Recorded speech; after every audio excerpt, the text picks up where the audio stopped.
Assalamualaikum warahmatullahi wabarakatuh. Selamat pagi anak-anak. Kita ketemu lagi di tema 8, subtema 2 pembelajaran 1 tentang mata pelajaran terpadu bahasa Indonesia dengan IPA untuk kelas 5. Nah, video pembelajaran ini saya berikan untuk anak-anakku gelombang 2 yang saat ini melaksanakan kegiatan pembelajaran secara daring, karena teman-teman kalian gelombang 1 melakukan pembelajaran secara luring. Untuk itu marilah kita berdoa terlebih dahulu. Berdoa mulai. Selesai. Nah anak-anak, marilah kita simak tujuan pembelajaran kita pada hari ini.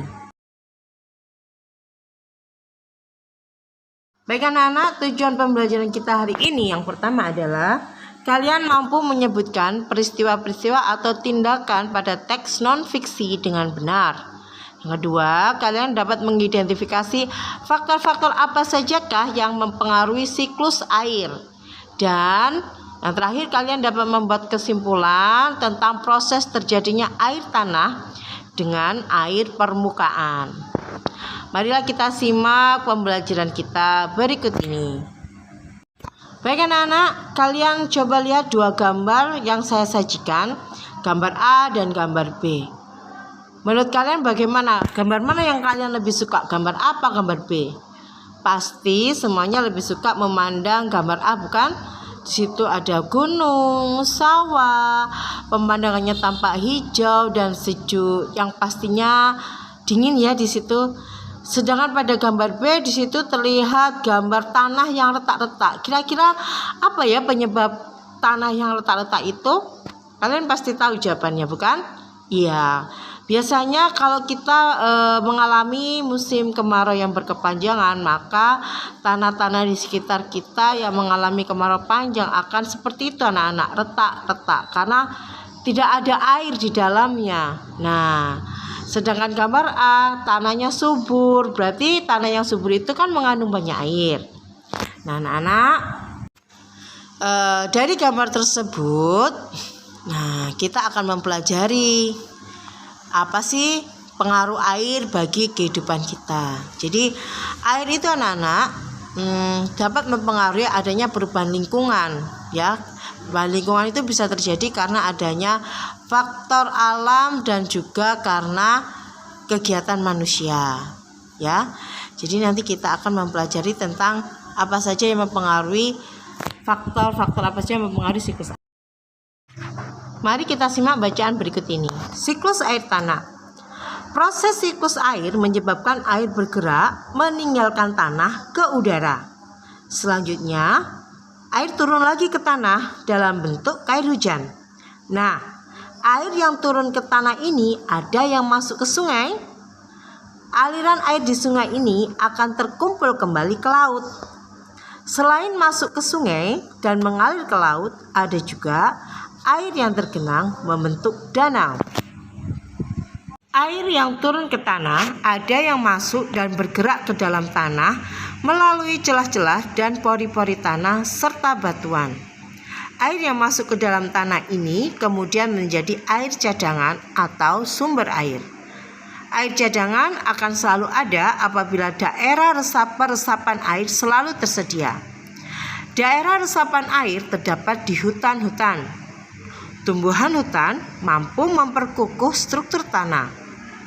Saat hujan turun, air tidak langsung hanyut, tetapi air akan terserap dan tersimpan di dalam tanah.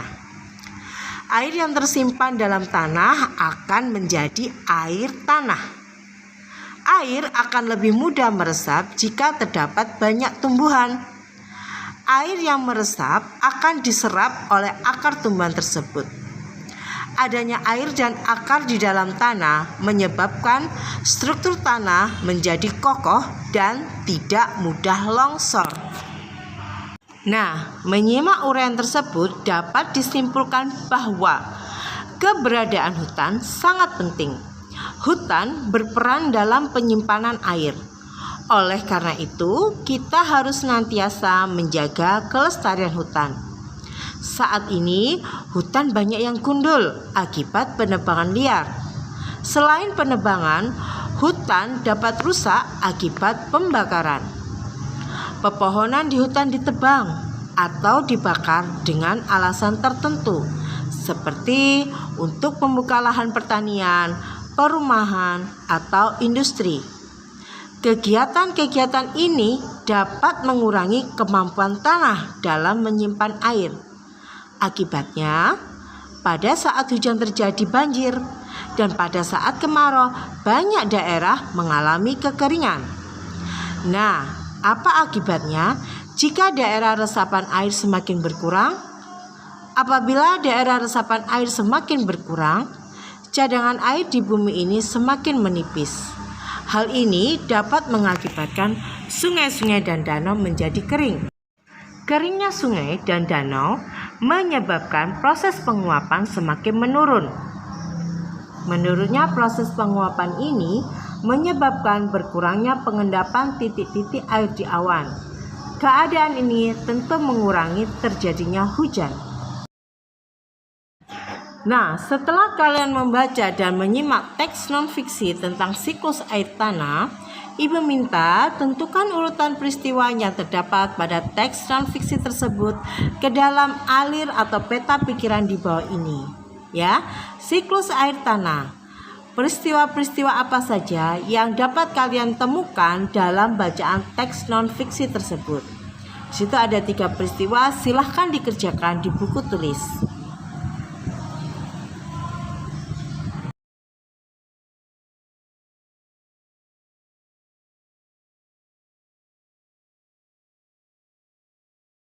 Nah, setelah kalian membaca teks tentang siklus air tanah tadi, maka jawablah pertanyaan berikut ini dan dikerjakan di buku tulis ya. 1. Tuliskan proses terjadinya air tanah. 2. Jelaskan faktor-faktor apa saja yang mempengaruhi berkurangnya ketersediaan air tanah. 3. Tuliskan kegiatan yang dapat kita lakukan untuk menjamin ketersediaan air tanah. 4. Tuliskan kegiatan manusia yang dapat mengurangi ketersediaan air tanah. Dan yang kelima, jelaskan tentang air tanah dan air permukaan. Tugas-tugas tersebut kalian kerjakan di buku tulis. Kemudian Ibu tambah, kerjakan penilaian harian untuk tema 8, subtema 2 pembelajaran 1. Saya ulangi, kalian kerjakan LKS halaman 43 sampai dengan 44, penilaian akhir tema 8, subtema 2 pembelajaran 1 dikerjakan di LKS ya. Jangan lupa untuk difoto dan dikolase kemudian dikirimkan ke Bu Erna ke dalam WA group. Terima kasih. Wassalamualaikum warahmatullahi wabarakatuh.